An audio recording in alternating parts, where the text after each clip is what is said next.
Wait, what's happening? Oh, hello. Hi, guys. I'm here. How are you doing? I didn't know I was on. That was a fun game, wasn't it? Yeah, great. All right, give me 2 seconds. Because I was a little ahead of myself there and pressed the button too soon. So, all right. Now let's start the show.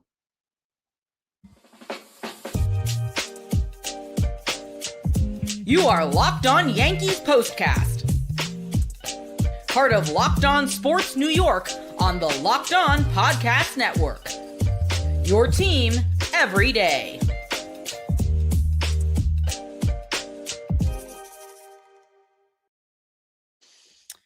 Well, hello there. I'm Stacey Gotsulias.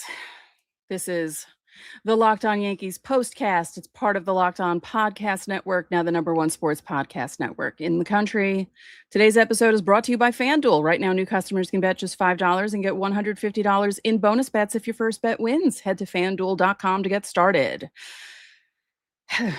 Well, the Yankees played a game, and it was not great, and we're going to dissect all the badness in a moment. They never can take advantage of any momentum that they have. So yeah, let's get into this. This is what you'll be talking about. Game 2 of the Subway Series goes to the Mets, 6-3. Yankees just keep shooting themselves in the foot, I guess, really. Carlos Rodon didn't help himself that much. We'll get into that. The offense. This is the biggest takeaway of the game. You cannot win a baseball game if you're 3 for 15 with runners in scoring position, you leave 11 on base, and you strike out 14 times. That's not going to win you ball games. And there are a few culprits in here, but I really would like to point out how inept Austin Wells is at the plate right now. Last I checked, let me just double check this, his batting average is now down to 168. He is just not doing things at the plate. Oh, wait, excuse me. He got that single in the last inning that he appeared in. So he's up to 176, but he was down to 168 at one point in this game because he came up to bat a couple times with runners on and didn't do anything. And then, of course, he leads off the 8th inning, the top of the 8th inning, with a single, because of course he would. There are a number of guys who didn't do things in the game, obviously, because they were 3 for 15 with runners in scoring position. Again, you cannot win a baseball game when you're not hitting with runners in. And we haven't even touched upon the issue that happened in the 7th inning, which we'll get to. But this offense is so hit and miss. And I will give Boone credit for one thing. He didn't have Grisham in the leadoff spot. So good for you for not putting him there. And he actually, it paid off right away. He was the one who drove in the first run of the game for the Yankees, but they couldn't do much else after that.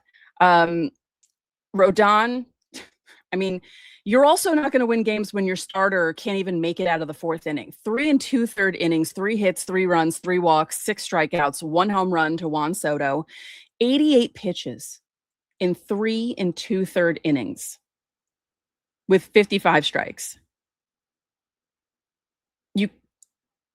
You can't win games when your starter can't make it out of the 4th and your offense can't score people. That's how you're going to lose games to teams like the Mets, who still have not even won their 20th game. But if the Yankees keep playing the way they're playing, the Mets are going to win their 20th game on Sunday against the offense that can't do anything. So okay. This might be my fault. You know what? I'm going to put this on me. I'm sorry that I did this. I apologize to all of you. This might be my fault. 7th inning, top of the 7th. Judge hits the double. Bellinger reaches on the error. Judge scores. Bellinger gets to second. Then Goldie is hit by a pitch, right? And then Jazz makes the worst bunt ever, but the Metsed at that point. And you kind of were hoping that the game would kind of turn around there because bad things were happening. And then Luke Weaver comes in. And I said on social media, these guys are going to Noble Tiger, aren't they? If you don't know what a Noble Tiger is, it means that you have the bases loaded, no outs, and you can't get a run across. No outs, bases loaded, ending in team incapable of getting easy run. That's what, or incapable of getting easy run. That's what a Noble Tiger is. And I knew the Yankees were going to do it. I knew it. I felt it in my bones. It just felt that way. And of course, Luke Weaver comes in, shuts them down for 2 innings. Devin Williams comes in, shuts them down for the 9th. It's just the way you knew the game was going to go. I'm sorry. As soon as they went down 3-2, I could feel that they weren't going to win. I say it all the time on the regular show. I'm going to say it here in case you're watching me for the first time. There are patterns with this team. I see the patterns. I can feel things sometimes. And I think to myself, oh, they're not coming back from this. Like, this is just, no, this is going to be one of these games where they're lifeless, or either that or they'll tease you late and make you think that they might have a chance to do something in the game. No, I felt it when they went down 3-2. I just, or when they were down 3-2. I can't with this team. Just, it's unbelievable how lifeless they look in games like this. The Mets are not good right now. They might get better, as the season goes on. They just won their 19th game of the season, and they have a lot of guys hurt, and, people are trying to like come back from things. And, I get that that's a big reason why they're not doing as well, but they're not good right now. And the Yankees were beating teams that were not good, and now they're having trouble beating bad teams. The knock on them was that they couldn't beat good teams, and they went into Milwaukee last week and they get swept. So the book was written. Oh, all right. So the Yankees are only beating up on bad teams, but they can't beat good teams. Then they go into Baltimore, lose 2 out of 3 to that team who's not doing well. And yes, it's a split so far. But after an offensive performance like Saturday night, do you think they're going to come out on Sunday with guns blazing?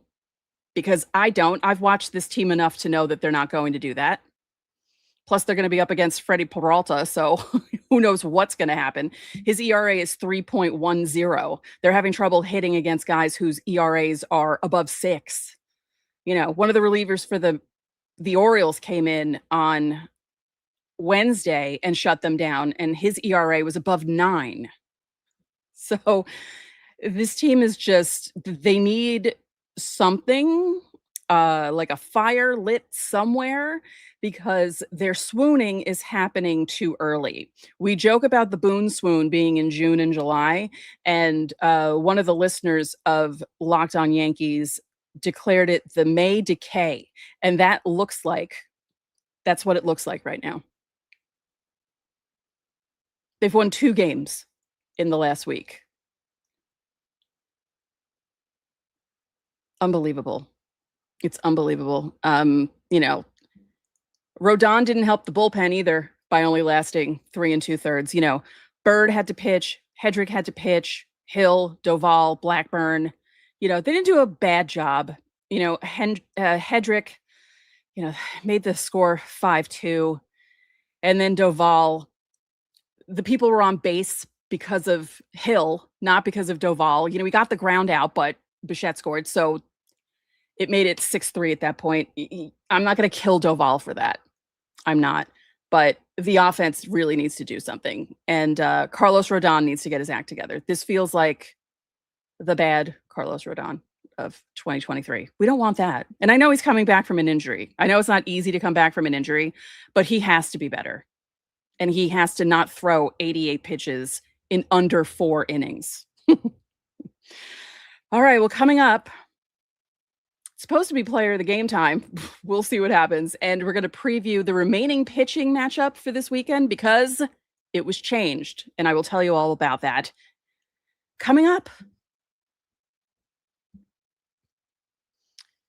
the NBA playoffs are here. Every possession matters. If you're looking to get closer to the action, FanDuel has a great offer to get you started. Right now, new customers can bet $5 and get $150 in bonus bets if your first bet wins. That's right. Turn $5 into $150 in bonus bets just for getting started. FanDuel is great during the playoffs because everything you need is in one place. You can check stats, trends, matchups before making your picks, which makes the whole experience feel a lot more informed. Whether you're looking at player props or just following your favorite stars, it adds another level of excitement to every game. It's a really easy app to navigate. It makes playoff basketball even more engaging from start to finish. Head to fanduel.com to get started. FanDuel, play your game. If you've ever opened your bank account and thought, where did all my money go? You're not alone. I know how you feel. Keeping track of subscriptions, spending, and bills can get overwhelming fast, especially with all the different bills and subscriptions we all have. That's where Rocket Money comes in. It helps you take control of your finances all in one place. It tracks your subscriptions in one spot, can help you cancel the ones you don't need with just a few taps. You can set budgets, get alerts, and stay on top of upcoming bills. It makes everything feel more organized and gives you a clearer picture of your finances day to day. Rocket Money is a personal finance app that helps you find and cancel unwanted subscriptions, monitors your spending, and helps lower your bills so you can grow your savings. Let Rocket Money help you reach your financial goals faster. Join at rocketmoney.com/lockedon. That's rocketmoney.com/lockedon. Workplace chaos, deadlines stacking up, inboxes overflowing, and the one position you have to fill is still sitting there open. When the pressure's on and you need the right hire, this is a job for sponsored jobs. Indeed, sponsored jobs helps you reach the people who actually fit what you're looking for: skills, experience, location. So you're not just hoping the right candidate stumbles upon your post online. Spend less time searching, more time actually interviewing candidates who check all the boxes. Less stress, less time, more results. When you need the right person to cut through the chaos, this is a job for Indeed sponsored jobs. And listeners of this show will get a $75 sponsored job credit to help get your job the premium status it deserves at Indeed.com/podcast. Just go to Indeed.com/podcast right now and support our show by saying you heard about it on Locked On Yankees Postcast. Indeed.com/podcast. Terms and conditions apply. Need to hire? This is a job for Indeed sponsored jobs. So, who will be the player of the game? This is the Locked On Player of the Game. I'm doing it again. No one. No one deserves player of the game. You're all in timeout. Every single person on the Yankees is in timeout. I'm not happy with any of you. I will say that I was impressed with the fact that Volpe keeps walking, although he did come up in that scenario later in the game where runners were on and he didn't do anything. And yeah, but he's a little more useful right now than Austin Wells, so I'll give him that. He still doesn't have a hit since he's been up. You know, he's just walking. He's taking his bases. I think he has 5 walks in the last 2 nights. So at least he's doing that. But no one is getting my player of the game. None of you deserve it. I'm just saying. All right. So Sunday, things are changed because Elmer Rodriguez will now be against Freddie Peralta. They called him up in place of Max Fried because Max Fried is going on, or is on, the 15-day IL with his elbow issue. And Elmer Rodriguez, who is 0-1 with a 5.19 ERA, will be facing off against Freddie Peralta, who's 3-3 with a 3.10 ERA.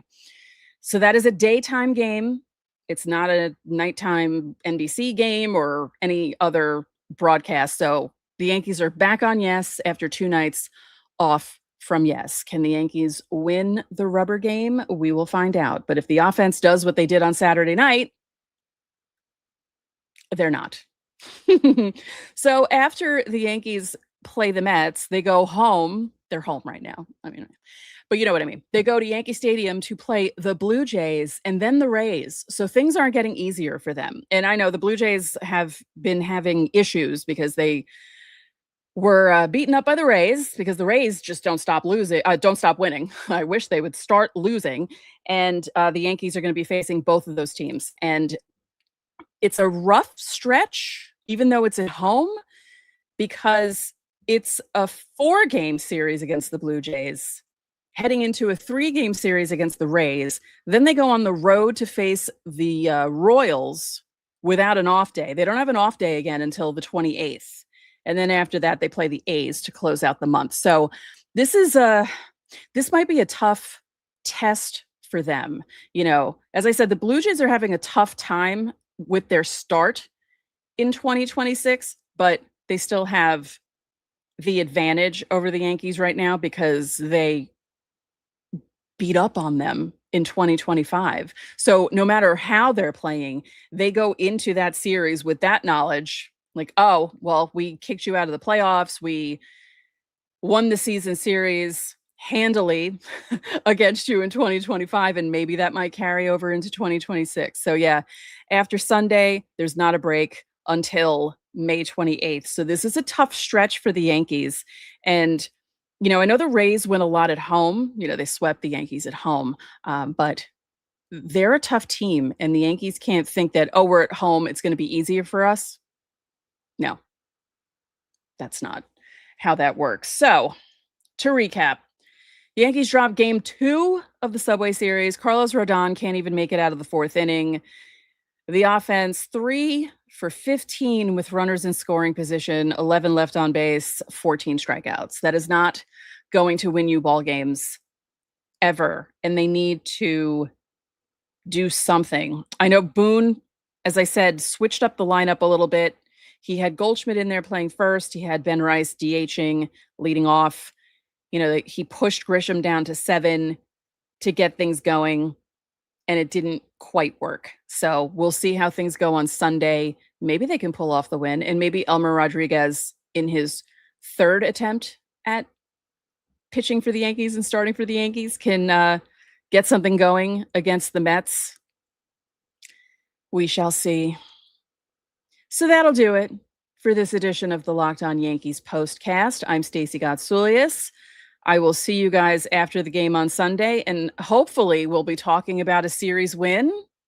Maybe, but thank you for joining me, and I will see you guys tomorrow.